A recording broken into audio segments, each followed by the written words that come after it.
प्यारे बच्चों, पत्र लेखन की श्रृंखला में आज एक बार फिर आप सभी को पत्र लेखन की अन्य विधा औपचारिक पत्र समझाने के लिए आपकी हिंदी शिक्षिका सुमन भारद्वाज आपके साथ है।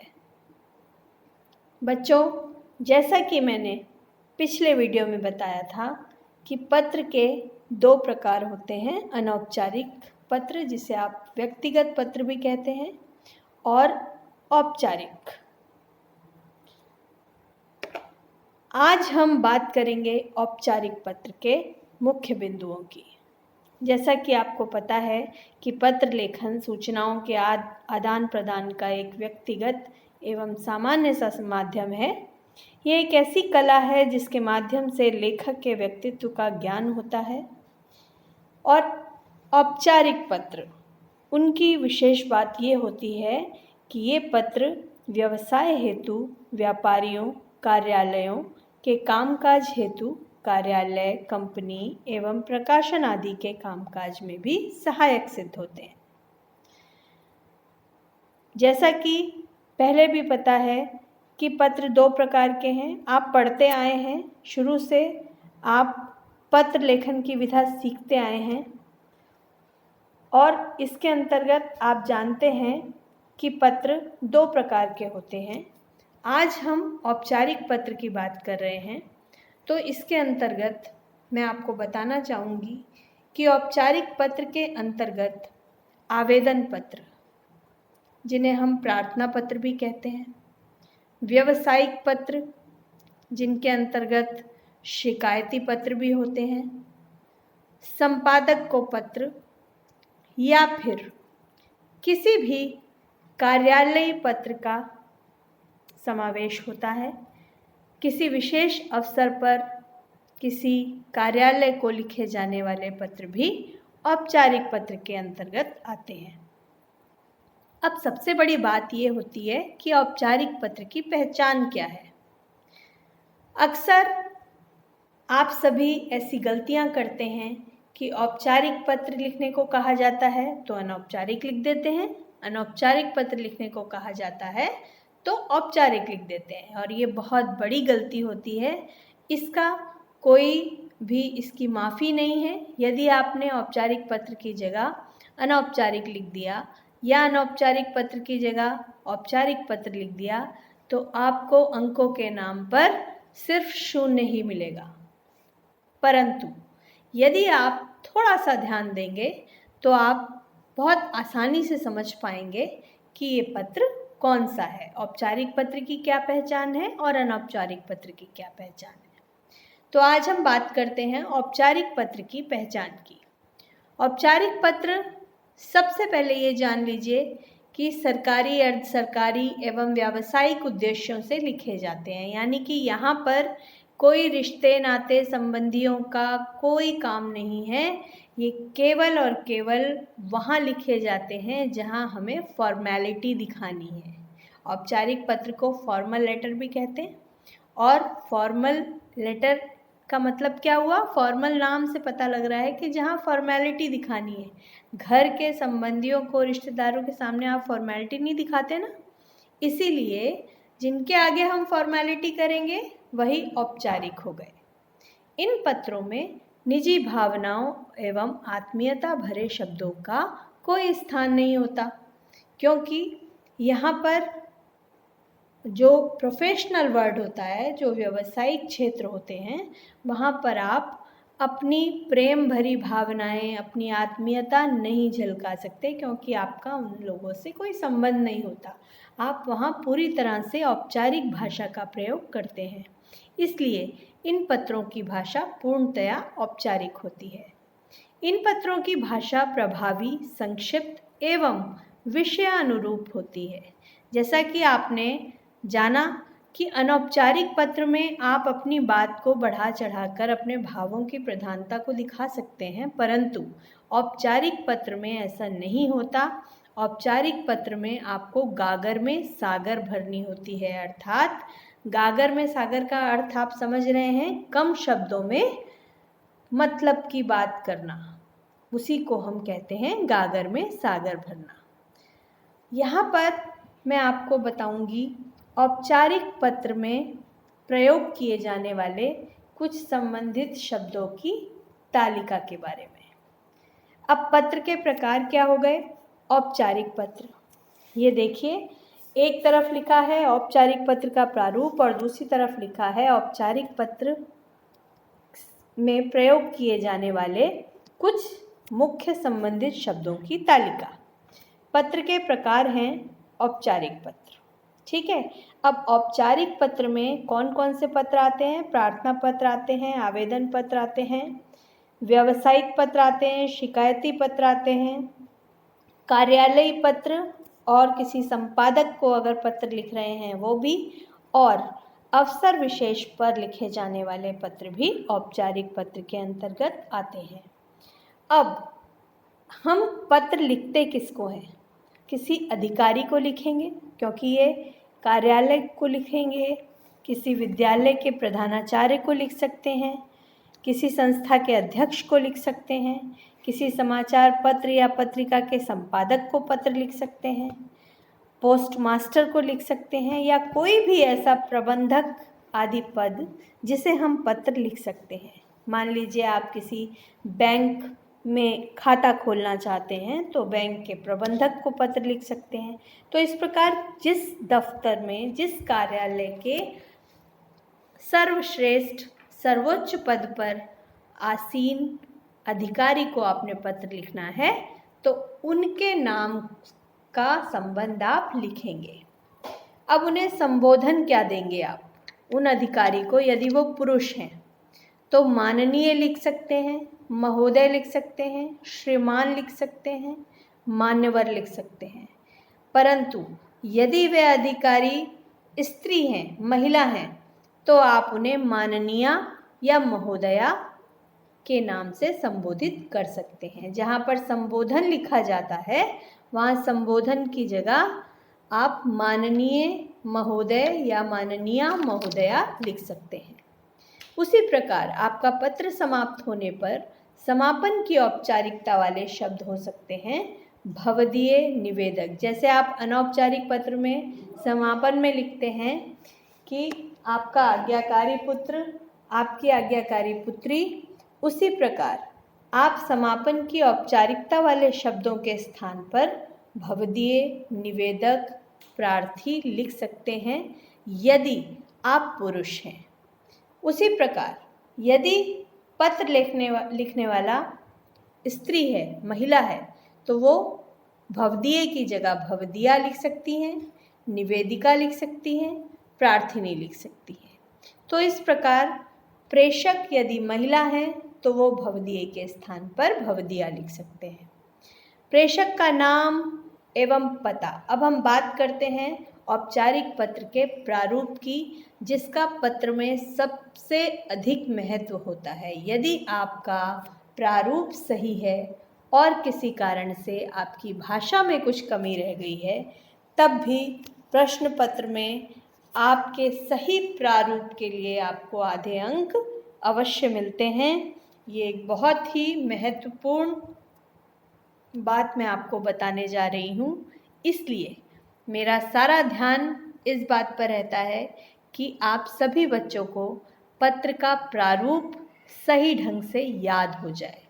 अनौपचारिक पत्र में आप पता, दिनांक, संबोधन ये शुरू करते हैं और इसमें हम पता, दिनांक, सेवा में ये शुरू करते हैं। केवल हमें अंतर क्या ध्यान रखना है कि औपचारिक में सेवा में आ जाता है और अनौपचारिक पत्र में पता, दिनांक, संबोधन, अभिवादन, विषय वस्तु ये होता है। तो आज हम औपचारिक पत्र का प्रारूप याद करेंगे, जिसके अंतर्गत हम सर्वप्रथम सबसे ऊपर बाईं ओर प्रेषक का नाम एवं पता लिखते हैं। प्रेषक मतलब पत्र लिखने वाला। दिनांक लिखते हैं, जिस तिथि को आप पत्र लिख रहे हैं वही दिनांक लिखी जाएगी। यदि प्रश्न पत्र में कोई दिनांक दी हुई है तो फिर आप वह दिनांक लिखेंगे। तत्पश्चात सेवा में लिखेंगे और फिर पदनाम। पदनाम के स्थान पर अधिकारी, प्रबंधक, प्रधानाचार्य, अध्यक्ष, कोई भी शब्द जो संस्था के अनुरूप है आप वो लिखेंगे। उसके बाद संस्था का पता। मान लीजिए आप प्रधानाचार्य लिख रहे हैं तो संस्था क्या हो गई? आपका विद्यालय। यदि आप संपादक लिख रहे हैं पदनाम तो संस्था क्या हो गई? किसी समाचार पत्र का कार्यालय। इस प्रकार उस संस्था का पता लिखते हैं। तत्पश्चात विषय कि आपके पत्र लिखने का कारण क्या है। मान लीजिए आप प्रधानाचार्य को पत्र लिख रहे हैं किसी भी कारण से कि हमारे विद्यालय में पुस्तकालय खोला जाए, तो विषय में क्या आ जाएगा? विद्यालय में पुस्तकालय खोलने की अनुमति हेतु। इसी प्रकार जब आप विषय लिख चुके होते हैं उसके बाद आपके जो अधिकारी हैं वो पुरुष हैं या महिला, वो आप ध्यान में रखेंगे और उसके बाद महोदय या महोदया लिख देंगे। उसके बाद विषय वस्तु सिंपल शुरू करना है। यहाँ कोई कुशलता का समाचार नहीं पूछना आपको, साधारण वाक्यों में लिखना है। सविनय निवेदन है, मैं जिस कार्य के लिए भी आपको पत्र लिखना है वो विषय वस्तु आप लिखेंगे। जैसे ही पत्र समाप्त होगा उसके बाद आप धन्यवाद देंगे। तत्पश्चात आप भवदीय या प्रार्थी लिखेंगे और अपना नाम व पता लिखेंगे। अपना नाम व पता यानी कि आप ही प्रेषक हैं, आप ही पत्र लिख रहे हैं, तो आपने सबसे ऊपर जो लिखा था प्रेषक का नाम एवं पता, सेम बिल्कुल वही चीज़ सबसे नीचे आ जाएगी। तो इस प्रकार आपका औपचारिक पत्र का प्रारूप पूरा हो जाएगा। अब हम इसको थोड़ा सा अगर कविता की लय में याद करने की कोशिश करें तो शायद हमारे लिए आसान होगा। पता दिनांक सेवा में पदनाम, पता दिनांक सेवा में पदनाम, पता दिनांक सेवा में पदनाम। जैसे आपने पहले याद किया था बिल्कुल उसी तरीके से। पता दिनांक सेवा में पदनाम, संस्था का पता, विषय महोदय, विषय वस्तु। धन्यवाद लिखने के बाद भवदीय हम लिखते हैं, अपना नाम लिखते हैं, अपना पता लिखते हैं। पता दिनांक सेवा में पदनाम पता, पता दिनांक सेवा में पदनाम पता, संस्था का पता, विषय महोदय, विषय वस्तु, धन्यवाद, भवदीय, अपना नाम, पता। ठीक है, इसको आप शॉर्ट भी कर सकते हैं क्योंकि प्रेषक का नाम आपको पता ही है। पता दिनांक आपको पता है कि ऊपर लिखना है, उसके बाद सेवा में पदनाम पता, पता फिर से आ गया। पहली बार में आपने प्रेषक का नाम पता लिखना है और यहाँ पर संस्था का पता लिखना है। तो बार बार संस्था का पता याद रखने के बजाय आप इसको सीक्वेंस में याद करेंगे। सेवा में पदनाम पता, विषय महोदय होता है, विषय वस्तु लिखने के बाद धन्यवाद हम लिखते हैं, भवदीय हम लिखते हैं, अपना नाम लिखते हैं, अपना पता लिखते हैं। फिर से बोलेंगे एक बार। पता दिनांक सेवा में पदनाम पता, विषय महोदय लिखते हैं, विषय वस्तु लिखने के बाद धन्यवाद हम लिखते हैं, भवदीय लिख करके अपना नाम पता लिखते हैं, अपना नाम पता लिखते हैं। इस प्रकार आप बार बार अगर इसको बोल करके याद करने की कोशिश करेंगे तो आपको अंतर समझ में आ जाएगा कि औपचारिक पत्र में सेवा में लिखा जाता है और अनौपचारिक पत्र में सेवा में और विषय के लिए कोई स्थान नहीं होता। उसमें 8 बिंदु होते हैं प्रारूप में, इसमें 11 बिंदु होते हैं। अब इसमें आपके 11 बिंदु क्या क्या बढ़ गए? इसमें सेवा में बढ़ गया, इसमें बढ़ गया संस्था का पता और इसमें बढ़ गया विषय। ठीक है, तो इस तरीके से आप औपचारिक पत्र का प्रारूप याद कर सकते हैं। अब हम देखते हैं कुछ उदाहरण। यहाँ पर इस पत्र में एक पुस्तक विक्रेता को पुस्तकें मंगवाने के लिए पत्र लिखा जा रहा है। पत्र में नाम लिखा गया है भास्कर राय, ये है नाम। 33/4 योजना कॉलोनी, बदरपुर, नई दिल्ली। प्रेषक का नाम हो गया और नीचे हो गया पता। उसके बाद दिनांक लिखा और उसके बाद सेवा में लिख दिया। बिल्कुल नीचे प्रबंधक लिखा, विक्रय। विक्रय का मतलब होता है बेचना, क्रय का मतलब होता है खरीदना और विक्रय का मतलब होता है बेचना, यानी कि जो उनका विक्रय विभाग है उसके प्रबंधक को आप पत्र लिख रहे हैं। और उनका पता क्या है? सार्थक प्रकाशन, यानी कि संस्था का नाम और पता क्या हो गया? सार्थक प्रकाशन, 100-A, गौतम नगर, नई दिल्ली। ये हो गया संस्था का नाम एवं पता। इसके बाद विषय हो गया पुस्तकें मंगवाने के लिए पत्र। तत्पश्चात महोदय लिखा और फिर सीधा उन्होंने अपने काम की बात शुरू की कि मुझे कुछ पुस्तकों की शीघ्र आवश्यकता है। पुस्तकों के नाम और उनके लेखक इस प्रकार हैं। ये 4 पुस्तकों के नाम दिए गए हैं। सार्थक हिंदी व्याकरण, इसके लेखक हैं D.K. पांडे।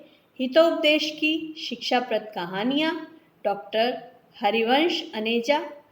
तीसरी पुस्तक है नेपाली हिंदी शब्दकोश, जो दीक्षा शर्मा ने लिखी है। और प्रयोजन मूलक हिंदी, विनोद गोदरे ने लिखी है।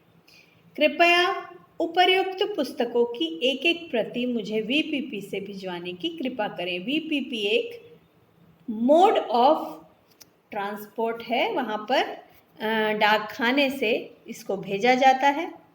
इस पत्र में के साथ में अग्रिम राशि के रूप में 500 रुपये का ड्राफ्ट। अब ड्राफ्ट की संख्या दी हुई है। ड्राफ्ट की संख्या क्या है?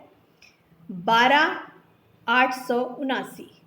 दिनांक 15/7, यानी कि जो 500 रुपये का एडवांस भुगतान किया है उन्होंने, उसकी राशि भेजी है और दिनांक लिखी है। अब दिनांक में यहाँ पर आपने देखा होगा कि